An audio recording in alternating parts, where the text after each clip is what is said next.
everybody, and welcome to this week's What's on the Shelf. My name is Miss Allie, and I am the Early Literacy Librarian here at the Racine Public Library. And as always, I have brought along my very good friend, Hubert the Hippo.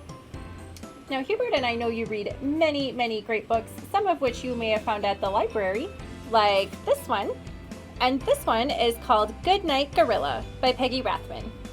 This story is all about a security guard at the zoo who is saying goodnight to all the animals, but at his first stop, the gorilla takes his keys, and so as we say goodnight to all the other animals, the gorilla unlocks all of their cages, and they all eventually go home with the security guard and try to get a good night's sleep until his wife decides to take them all back to the zoo. So Hubert and I thought we would share some other great stories that you guys might be interested in. And our first story today is called Kitten and the Night Watchman by John Sullivan.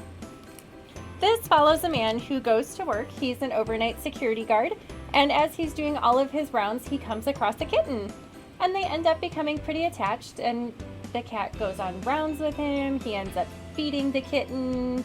And they have a lot of great times together, so at the end of the book, there is a special surprise for the kitten when he takes it home to show his family.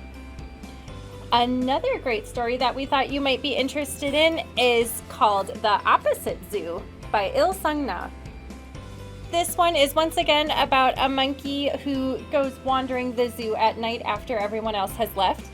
But he goes and sees all the different kinds of opposites that he finds at the zoo, from some animals being very tall, other ones being short, some having hair, and some having none. And we explore a lot of the animals that you would normally see at the zoo. But the good news is Monkey makes it back to his spot just in time for the zoo to open the next day. So those are the stories that we thought we would share with you this week. If you're interested, you can come to the library and we will help you find these books as well as any other books that you might be interested in. But for now, that's all we have. So we look forward to seeing you at our next What's on the Shelf.